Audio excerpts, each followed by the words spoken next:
Alright, this is pt02 and this is part 2 of my work in progress for the 1:144 scale B Club Nightingale, and I finally finished installing all of the joints on the kit.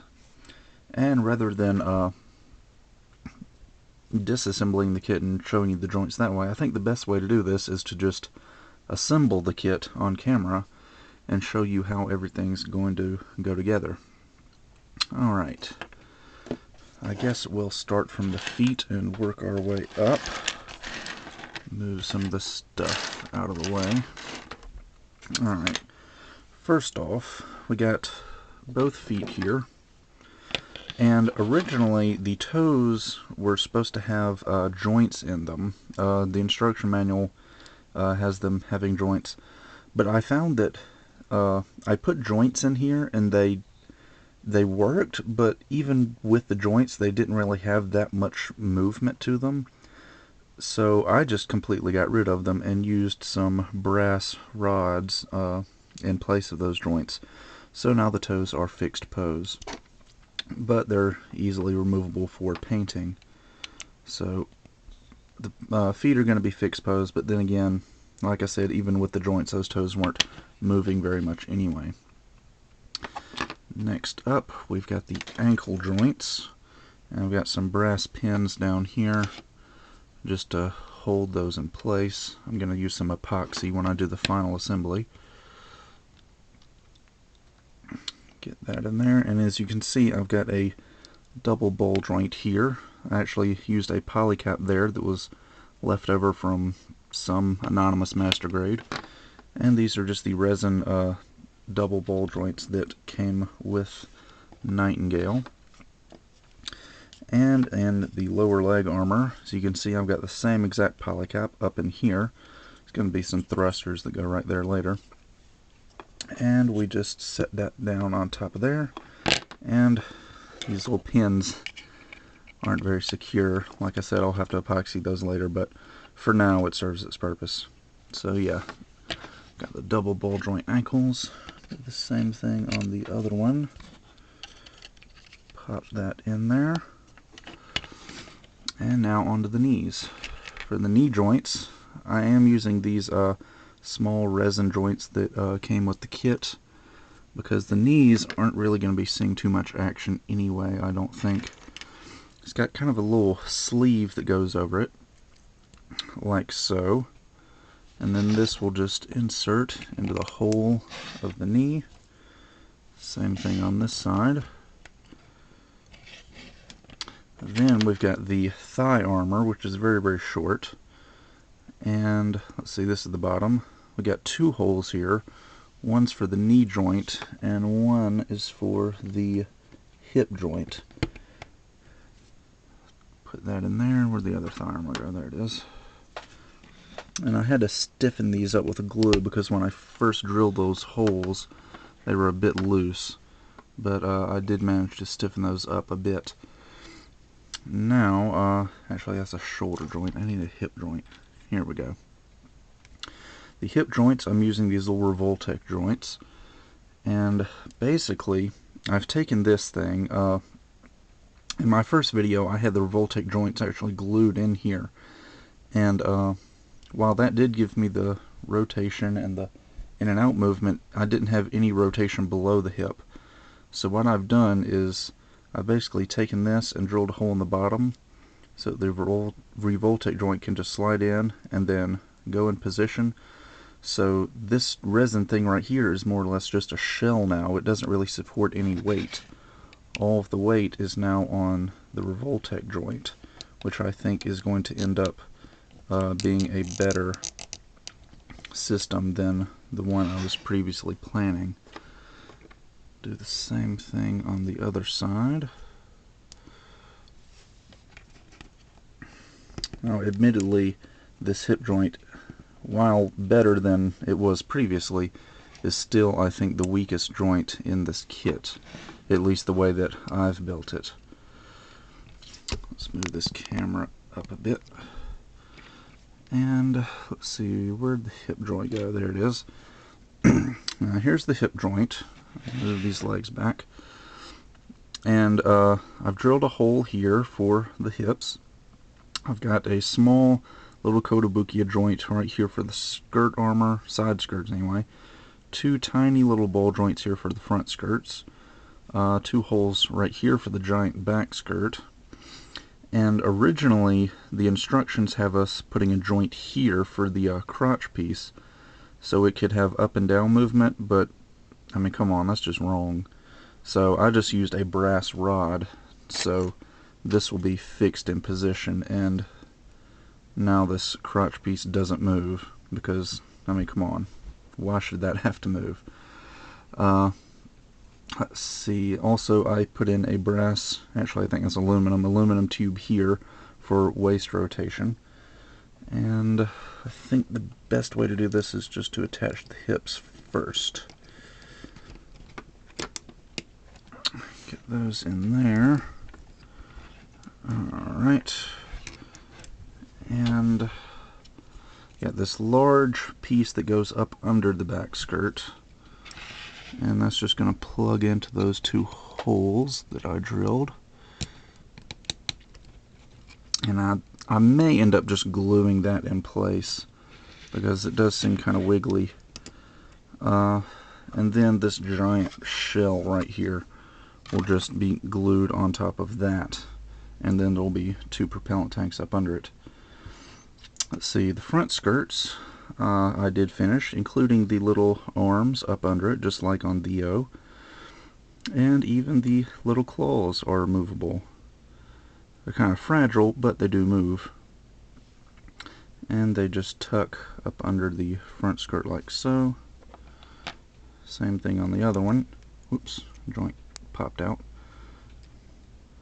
I just tuck up under like that.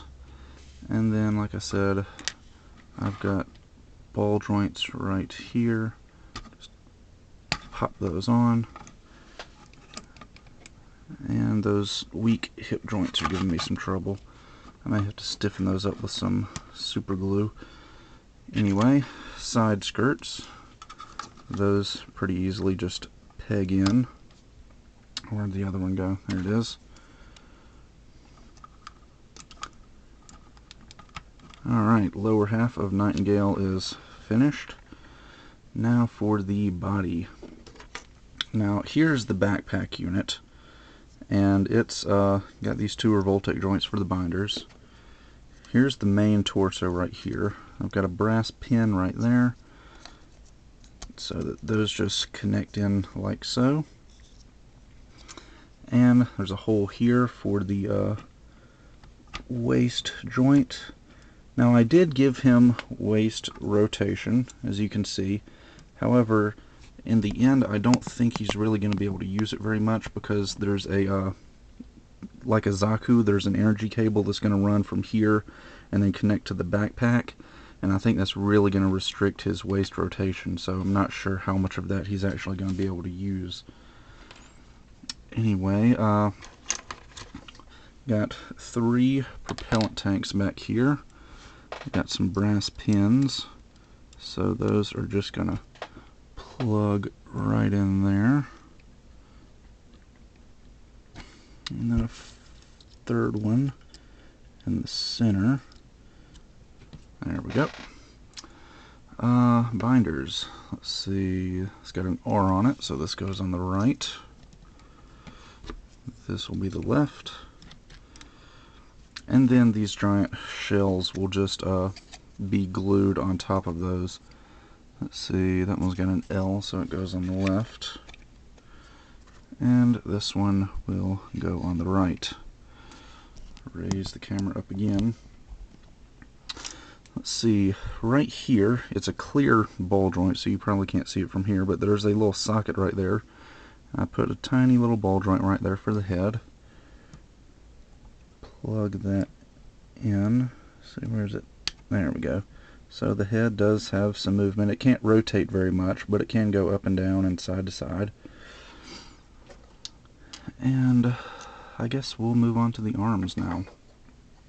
By the way, these are the 2 gigantic propellant tanks that go up under the back skirt.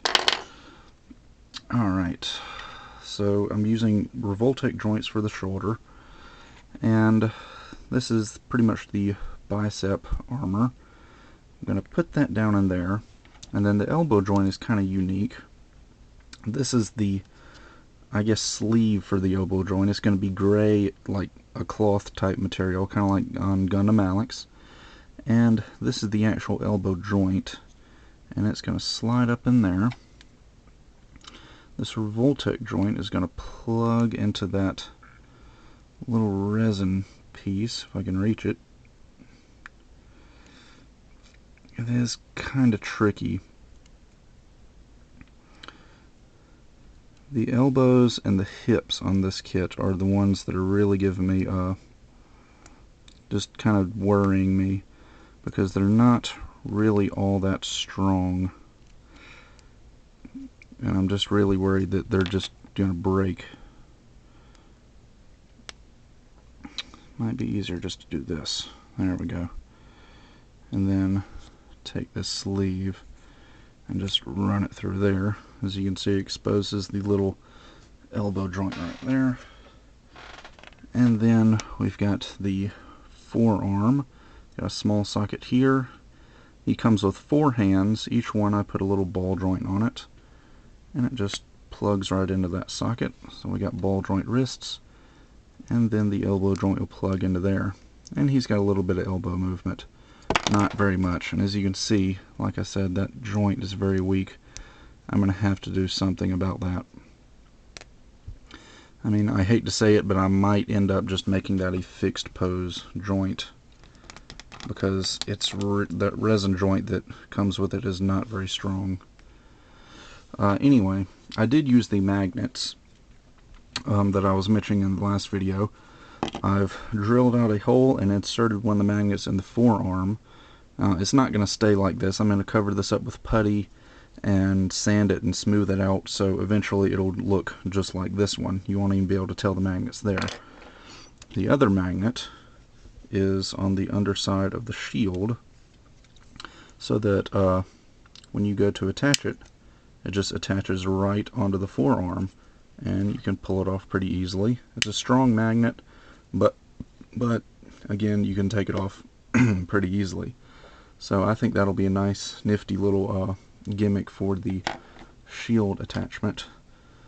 And the last piece, last but not least, the forehead. Now, I carved off the little mono eye that was in the resin, because like I said in the first video, I've got those little clear green mono eyes I'm going to be using. So after I paint everything, I'll glue on the green mono eye and then just glue the top of the forehead on.